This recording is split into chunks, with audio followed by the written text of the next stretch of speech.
आनंद लो प्रतिदिन की जीवन का में आपका स्वागत है, जहां हम इस वक्त खास समय मना रहे हैं जीवन के प्रति आपके नजरिए को बदलने के 30 दिन। कुछ समय हमें कुछ बातों पर निर्णय लेने के लिए सिर्फ थोड़ा समय चाहिए होता है। कुछ समय हम जानते हैं कि कुछ गलत है या कुछ कार्य की ज़रूरत है या किसी क्षेत्र में बदलाव की ज़रूरत है, परंतु हम सिर्फ उसे होने देते और होने देते हैं। परंतु हमने इन 30 दिनों को अलग रखा है कि हम सब साथ मिलकर जीवन के नए नज़रिए को प्राप्त करें, ताकि वास्तव में हम बेहतर जीवन जिए। जिस आचरण की आज हम बात करेंगे वो है एक जिम्मेवार आचरण। मैं विश्वास करती हूँ कि हम ऐसे समय में जी रहे हैं जब दोष लगाना आसान होता है, बहाने बनाना, बातों को अनदेखा करना। परंतु मेरा विश्वास है कि हमें या तो हमारे चुनाव के द्वारा हमारे कार्य के लिए जिम्मेदार होना है, या फिर हमारी परिस्थितियां हमें जिम्मेदार बना देंगी। बाइबल कहती कि जैसा हम बोएंगे वैसा काटेंगे। हमें निष्क्रिय नहीं होना है, आलसी नहीं होना है।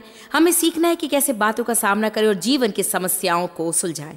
और मेरा विश्वास है कि आज का कार्यक्रम आपको ऐसा करने की चुनौती और सामर्थ्य देगा। परमेश्वर आपको आशीष दे।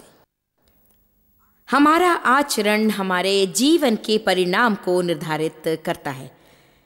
इसके बावजूद कि यीशु ने हम में से हर एक को एक महान जीवन उपलब्ध कराया है, इसके बावजूद कि आपका आचरण बुरा या बचाए गए हैं, तो जो परमेश्वर ने आपके लिए रखा है उससे चूक जाएंगे। हर किस्म के बुरे आचरण हैं, जैसे आलोचक आचरण, दोष खोजने वाला आचरण, दोष लगाने वाला आचरण, ईर्ष्यालु आचरण, जलनखोर आचरण, असंतुष्ट आचरण, संदेहपूर्ण आचरण, और ये सूची न खत्म होने वाली है। अगर आप एक नकारात्मक व्यक्ति हैं तो आपका जीवन नकारात्मक होगा, परंतु अगर आप सकारात्मक हैं तो वास्तव में यीशु जिसके लिए मरा वो आपके पास होगा। इस्राएलियों ने 40 वर्ष लगा दिए उस चीज को करने की कोशिश में जो कि 11 दिन का सफर हो सकता था। लगभग 20 से 30 लाख लोग मिस्र से बाहर आए मूसा की अगुवाई में। वे प्रतिज्ञा के देश की ओर बढ़े। वो 11 दिन की यात्रा थी। व्यवस्था विवरण 1-2 के अनुसार वे 40 वर्षों तक भटकते रहे। लगभग 20 से 30 लाख जो मिस्र छोड़कर आए, उनमें से सिर्फ 2 ही लोग प्रतिज्ञा के देश में प्रवेश करने पाए। आज हमने देखा था क्यों। 12 भेदिए प्रतिज्ञा के देश में भेजे गए, सिर्फ 2 ही सकारात्मक सूचना लाए। 10 नकारात्मक सूचना के साथ सारे इस्राएलियों ने नकारात्मक समाचार पर विश्वास करने का चुनाव किया और वे जंगल में ही नाश हो गए। सिर्फ 2 ही यहोशू और कालेब जो प्रतिज्ञा के देश में प्रवेश कर सके, जिन्होंने परमेश्वर पर विश्वास किया था और सकारात्मक आचरण रखा, बावजूद इसके कि उस देश में दानव थे और ये दानव परिस्थितियों को दर्शाते हैं। हम सबके पास हमारी परीक्षाएं और क्लेश हैं, सबके पास परिस्थितियां हैं, हमारे पास अतीत है, हम सबके पास हमारा थैला है, हमारे पास कचरा है, हम सबके पास ऐसे लोग हैं जिनके साथ चलना कठिन है। कम ऑन नाउ, हर एक के जीवन में कोई ना कोई होता है जिससे चिढ़ आती है। आप में से कितने ऐसे जिनके जीवन में कोई ऐसा है जिससे चिढ़ आती है? उस व्यक्ति का क्या जो चिढ़वाने से भी बढ़कर है। वो सिर्फ आप पर चढ़ नहीं बैठते, परंतु आपको कई समय से तंग कर रहे हैं।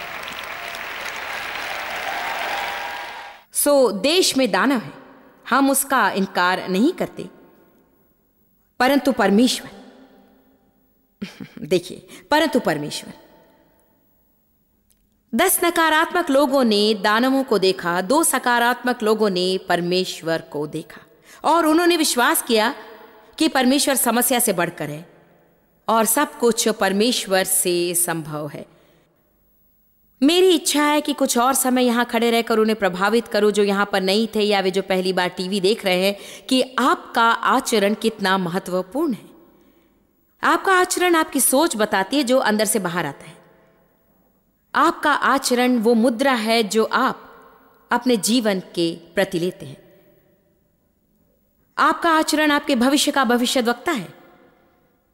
आपका आचरण आपका अच्छा मित्र है या बुरा दुश्मन है। देखिए, आपका आचरण वो है जो लोगों को आकर्षित करता है या दूर करता है और आपसे दूर भगाता है।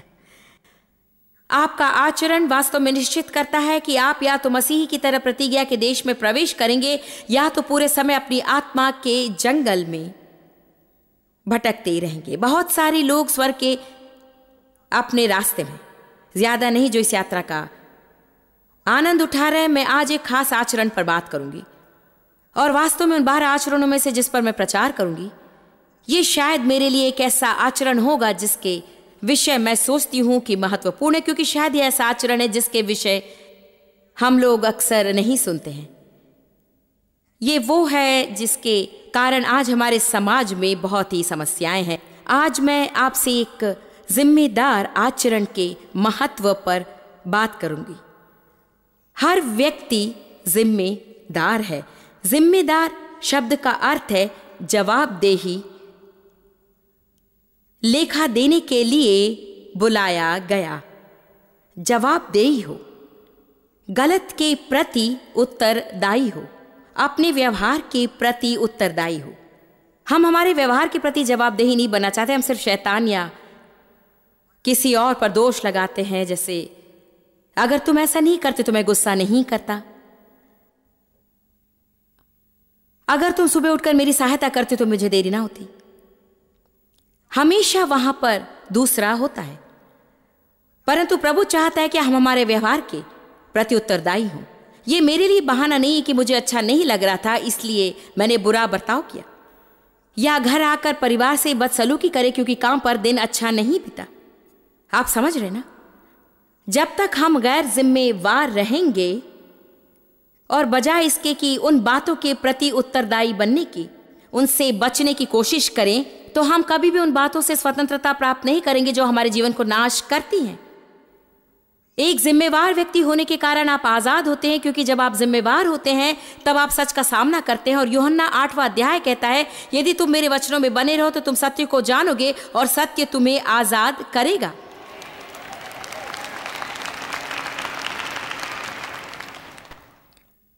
सिर्फ जिम्मेवार बनने से।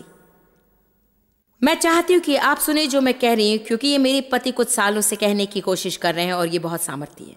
हम या तो चुनाव करते हैं कि हमारे कार्य के हम जिम्मेवार हों, या फिर अंत में परिस्थितिवश हमें जबरदस्त जवाबदेही बनना पड़ता है।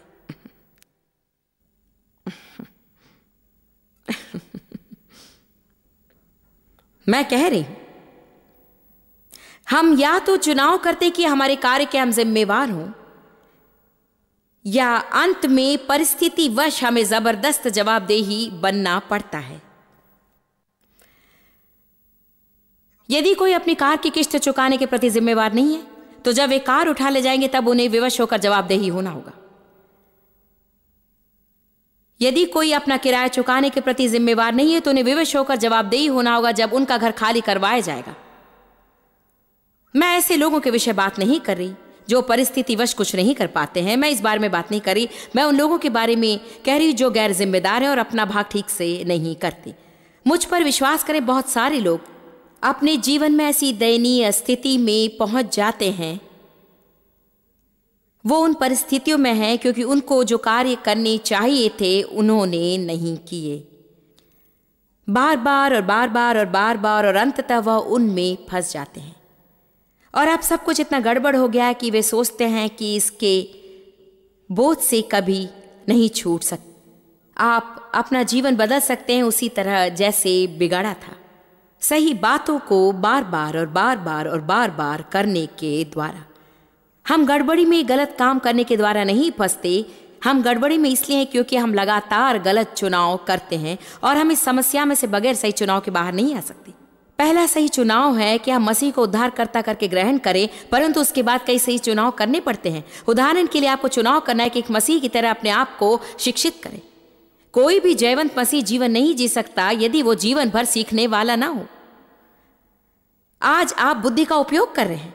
आप इस सप्ताह यहां पर आए और मुझे परमेश्वर के वचन से प्रचार करते हुए सुना, और आप अपने जीवन में इसके लाभ को पाएंगे। जब आप शराब खाने में बैठे होते हैं तो आप उसके लाभ को भी प्राप्त करते हैं। पर क्या आप जानते हैं, आप सिर्फ आज यहां आने के द्वारा अपनी जय बनाए नहीं रख सकते। आपको फिर से कहीं और जाना होगा, फिर से कहीं और जाना होगा। आपको जय सिर्फ इसलिए नहीं मिलेगी कि 6 हफ्ते एक बार मेरे टीवी प्रोग्राम को देखते हैं। आपको देखना है बार बार और बार बार और बार बार। आपको बाइबल पढ़ते रहना होगा, किताबें पढ़ते रहना होगा और आपको प्रार्थना करते रहना होगा और सारे जीवन भर अपने आप को विश्वासी की तरह शिक्षित करना होगा। और ये एक जिम्मेदारी है अगर आप जय में चलना चाहते हैं तो।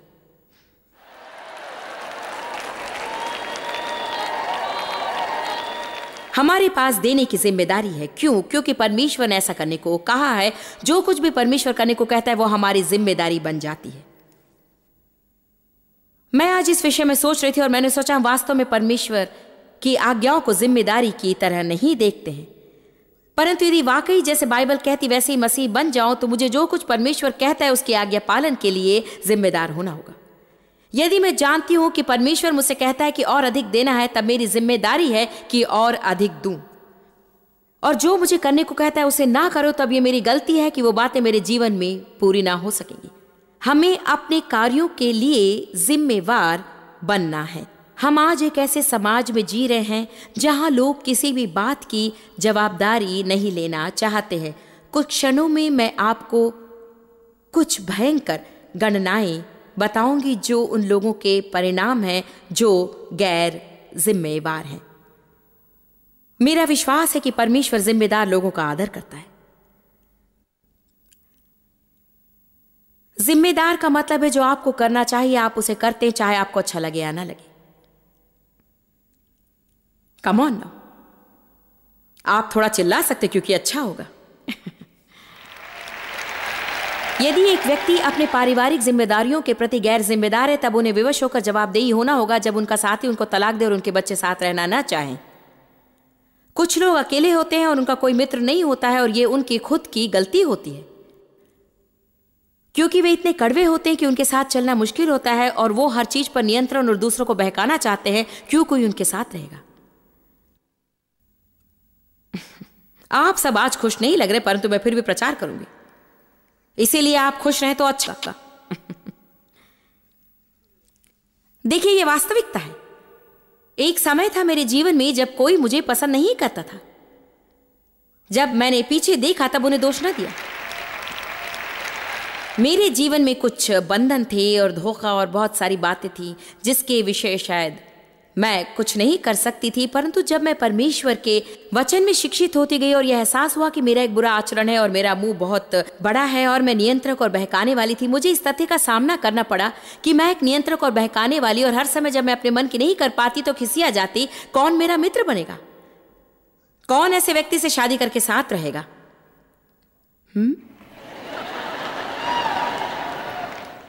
मैं और प्रचार नहीं करूंगी तो बेहतर होगा आप मेरे साथ रहें।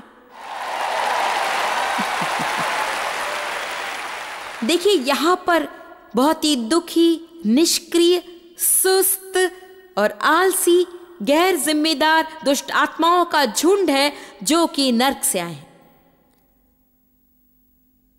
और लोग ऐसे, ये मेरी गलती नहीं, मेरा दोष नहीं।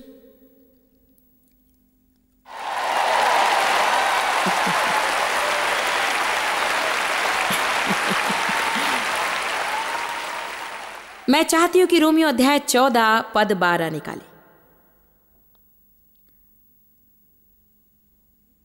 सो हम में से हर एक परमेश्वर को अपना अपना लेखा देगा। ये वचन लोगों के अंदर ईश्वरीय भय को उत्पन्न करेगा।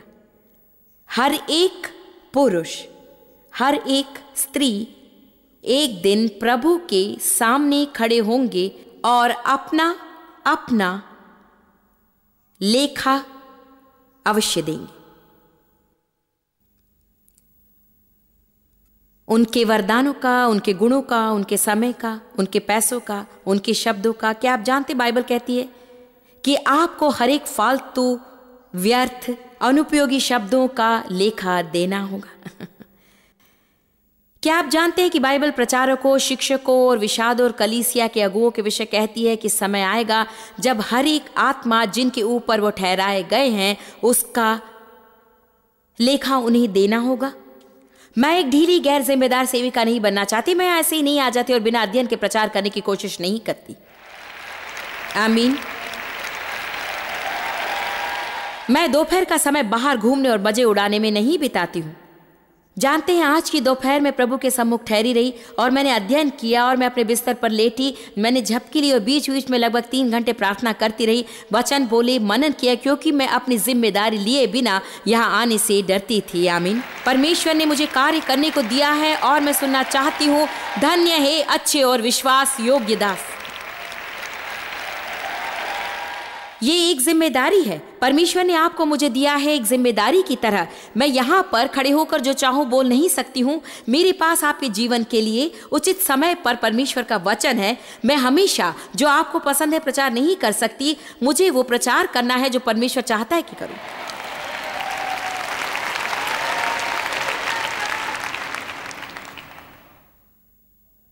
मुझे आप लोग ध्यान से सुने, क्योंकि हमारे पास बहुत से उदास लोग हैं जो कि पूर्णतः दुखी हैं। मैं आपको मुख्य कारण बताऊंगी जो मैं समझती हूं कि क्यों उदास है। क्या आप तैयार हैं? इसका कारण है क्योंकि अधिकांश लोग दूसरों के लिए कुछ भी नहीं कर रहे हैं।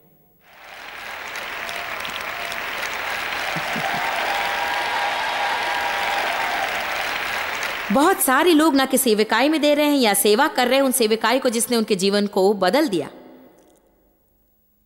कोई भी वचनबद्धता नहीं करना चाहता, क्योंकि अगर मैं वादा करूं कि वचनबद्ध रहूंगी तो हर हफ्ते मुझे वहां होना होगा।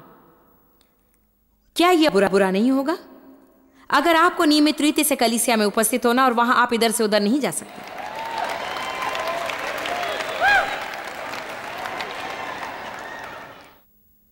कमान नाउ, मैं कुछ के पैरों पर चढ़ सकती हूं, पर अगर आप मुझे सुने तो आपकी कुछ समस्या का कुछ कारण जान सकते हैं। प्रभु व्यवस्था का परमेश्वर है। वो हमें समर्पित चाहता है कि हम जिम्मेदार बने। मैं आपको एक दिलचस्प कहानी बताऊंगी और मैं आशा करती हूं कि इसके द्वारा मैं अपनी बात समझा सकूंगी। एक व्यक्ति जो हमारे लिए काम करता था, जब तक वो हमारे साथ था तब तक उसकी पत्नी मेरी सभाओं में आती रही। मैं एक लंबे अरसे तक घरेलू बाइबल अध्ययन चलाती रही, परंतु जब 20 साल पहले 22 या 23 साल पहले मैं बड़ी जनसभाएं करने लगी तो वो सेंट लुइस में मेरी सभाओं में आने लगी।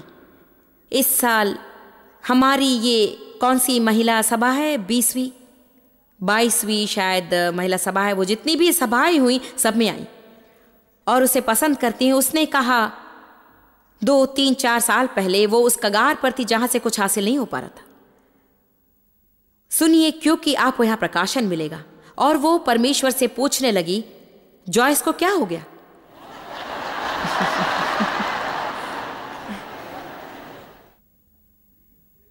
जॉयस को क्या हो गया? मुझे इसमें से कुछ भी प्राप्त नहीं हो पा रहा है। परमेश्वर उससे बात करने लगा और कहा, तुम्हें इसमें से कुछ इसलिए प्राप्त नहीं हो रहा क्योंकि तुम भर चुकी हो और तुम्हारे पास रखने के लिए कुछ स्थान नहीं बचा है, क्योंकि तुम उसे उंडेल नहीं रही हो।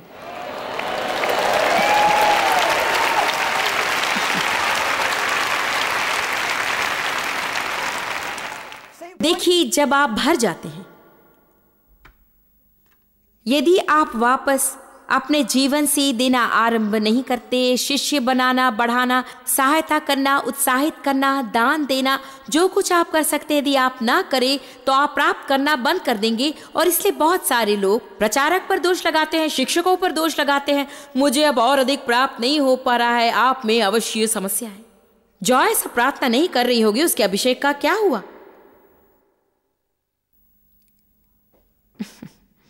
Come on now. आप अगर कुछ भी नहीं कर रहे हैं तो आप खुश नहीं रह सकते हैं। परमेश्वर ने हमें इसलिए नहीं रचा कि हम कुछ ना करें। जितना कठोर परिश्रम आप करेंगे उतना ही आप खुश रहेंगे। अब यहां एक संतुलन है। हमें काम के पीछे दीवाने नहीं बनना है, हम थक जाएंगे। प्रभु ने हमको रचा है कि अंदर ले और बाहर दे, अंदर ले और बाहर दे। हमें स्रोत बनना है, ना कि तालाब, ना कि चीजों को एकत्र करने वाला। सेवा आरंभ करे, किसी बात के लिए समर्पित बन जाए। कहें, हाँ आप मुझे हर हफ्ते यहां देख पाएंगे, और फिर जाए, चाहे आपको अच्छा लगे या ना लगे। आप जाए यदि बारिश हो, चाहे धूप हो, आप जाए यदि अच्छा लगे, आप जाए यदि अच्छा ना लगे। यदि व्यक्तिगत समस्या है तो भी जाए।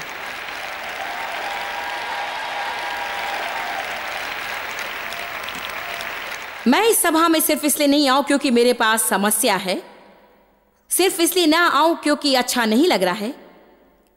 आमीन। अगर मैं ऐसा करने लगूं तो आप क्या सोचेंगे? वेल, ठीक।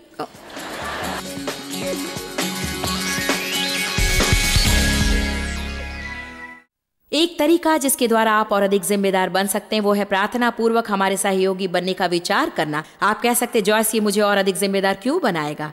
मैं विश्वास करती हूँ कि वचन सिखाता है कि हमें उन लोगों के जीवन में बोना है जो हमारे जीवन में बोते हैं।